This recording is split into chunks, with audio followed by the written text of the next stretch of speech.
Back to this course of pedagogy of mathematics. और आज के इस वीडियो में हम डिस्कस करने वाले हैं यूक्लिड के कॉन्ट्रीब्यूशंस को in the field of mathematics. हमने पहले भी कुछ मैथमेटिशियंस के बारे में डिस्कस किया। अगर हम यूक्लिड की बात करें तो ये काफ़ी इम्पॉर्टेंट हो जाते हैं बीएड के कोर्स के हिसाब से। बीएड के सिलेबस में यूक्लिड के कॉन्ट्रीब्यूशंस को पढ़ाया जाता है। इसके अलावा अगर हम सीटेट की या अन्य टेट एग्जामिनेशंस की बात करें तो सीटेट के पेपर नंबर 2 में देखा गया है, पेपर 2 जो होता है आपका जो क्लास 6 to 8 वाला होता है पेपर 2, तो उसमें यूक्लिडियन एक्सियोम्स और जो उनके पोस्टुलेट्स हैं उससे रिलेटेड क्वेश्चंस एक दो बार आए हुए हैं। तो ये जो वीडियो होने वाला है ये बीएड के एस्पिरेंट्स के लिए भी इम्पॉर्टेंट है, एज वेल एज जो भी टेट के एस्पिरेंट्स हैं उनके लिए भी इम्पॉर्टेंट है।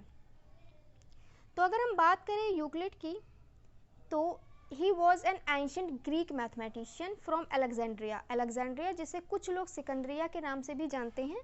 तो ये बोला जाता है कि यूक्लिड एक ग्रीक मैथमेटिशियंस थे जो अलेक्जेंड्रिया को बिलोंग करते थे और अलेक्जेंड्रिया के अंदर उन्होंने ऑलमोस्ट 30 ईयर्स पढ़ाया। वहाँ पर एज अ टीचर उन्होंने वर्क किया फॉर ऑलमोस्ट 30 ईयर्स।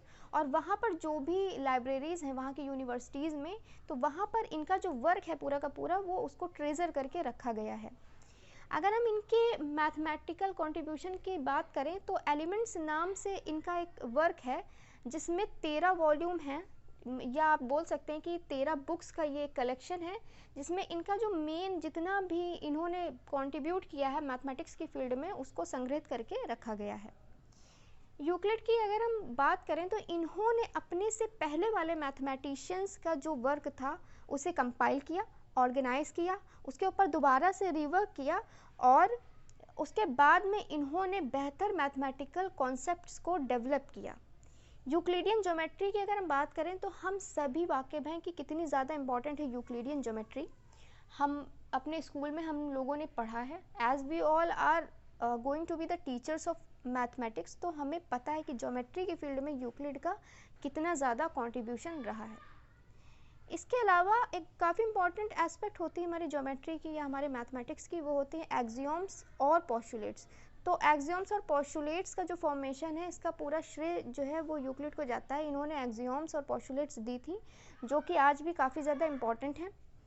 एक्सियोम्स की अगर हम बात करें तो ये इस तरह के स्टेटमेंट्स होते हैं जिनका कोई प्रूफ नहीं होता, ये यूनिवर्सली एक्सेप्ट किए जाते हैं एज ट्रू। अगर हम पोस्टुलेट्स की बात करें तो पोस्टुलेट्स और एक्सियोम्स में एक स्लाइड सा डिफरेंस है। एक्सियोम्स जो होती हैं वो हर एक सिचुएशन में ट्रू होती हैं, इस तरह के स्टेटमेंट होते हैं वो, और ये जो पोस्टुलेट्स होती हैं वो हर जगह पर आप अप्लाई नहीं कर सकते, हालांकि ये भी एज्यूम करी जाती हैं एज ट्रू। तो एक्सियोम्स और पोस्टुलेट्स के बारे में हम ज़्यादा डिटेल में नहीं जाएंगे because being the teachers of mathematics I would say हम सबको पता है कि एक्सियोम्स क्या होती हैं और पोस्टुलेट्स क्या होती हैं।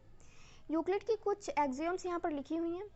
पहली है things which are equal to same thing are equal to each other, यानी कि अगर ए जो है वो सी के बराबर है और बी जो है वो भी सी के बराबर है तो इसका मतलब ए और बी भी आपस में बराबर हो जाएंगे।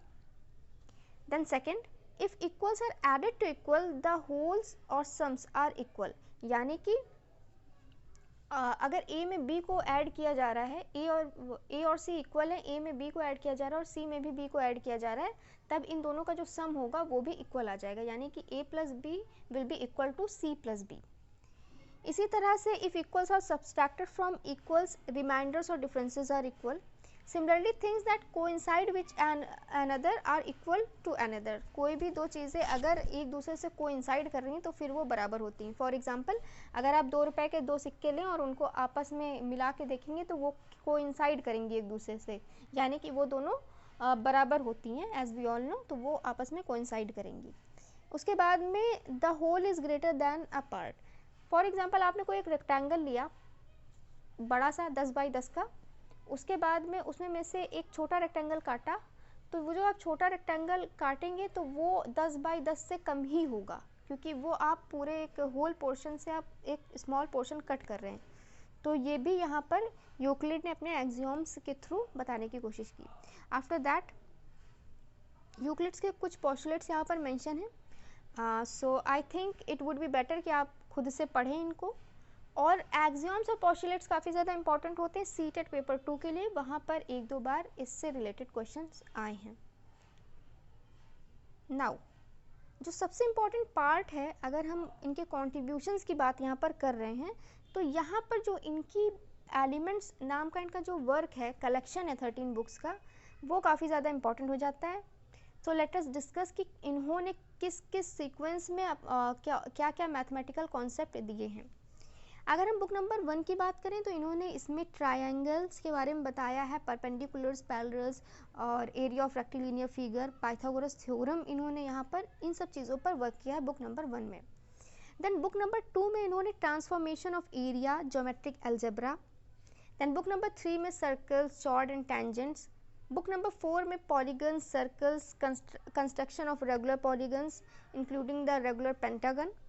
आफ्टर दैट बुक नंबर 5 में इन्होंने ट्रीटमेंट एंड प्रोपोर्शन पे वर्क किया है। बुक नंबर 6 में idea of proportion applied to similar figures. ये जो बुक 1 से लेकर के बुक 13 तक है, ये एक सीक्वेंस के अकॉर्डिंग लगी हैं एलिमेंट्स में, एलिमेंट्स जो कि इनका वर्क है। बुक नंबर 7 में theory of number, classification of number as even, odd and odd, plane, solid, perfect etcetera. इसके अलावा जो न्यूमेरिकल थ्योरी ऑफ प्रोपोर्शन होती है वो सब यहाँ पे इन्होंने डिस्कस किया है। फिर कॉन्टिन्यूड प्रोपोर्शन का जो कॉन्सेप्ट है वो इन्होंने बुक नंबर 8 में मेंशन किया है।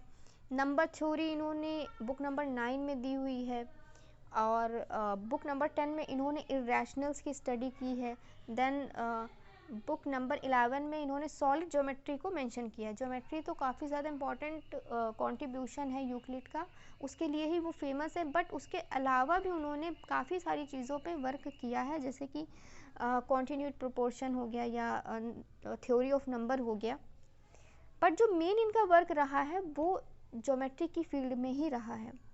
देन बुक नंबर 12 में इन्होंने मेथड ऑफ एक्सर्शन दिया, यानी कि जो ये एक मेथड होता है to show that circles are proportion to their diameter. इस तरह की जो कॉन्सेप्ट होते हैं उसको प्रूव करने के लिए, शो करने के लिए मेथड होता है method of एक्सॉर्शन। After that book number 13 में इन्होंने रेगुलर सॉलिड्स के बारे में डिस्कस किया है। तो ये था इनका पूरा का पूरा वर्क, यानी कि पूरा का वर्क भी तो नहीं बोल सकते, बट एक समरी थी इनके जो एलिमेंट्स की, जो कि काफ़ी इंपॉर्टेंट एस्पेक्ट है इनके वर्क का। तो आज के वीडियो में बस इतना ही, और अब हम लोग अपने नेक्स्ट वीडियो में कुछ और बेहतरीन कॉन्सेप्ट डिस्कस करेंगे, एक अलग तरह से मैथमेटिक्स की पेडागोजी के अंतर्गत। साथ में हम लोग सीटेट के जो सिलेबस हैं उसको भी कवर करते हुए चलेंगे, बीएड कोर्स के सिलेबस के अलावा। So thanks for watching and please don't forget to subscribe. Thank you.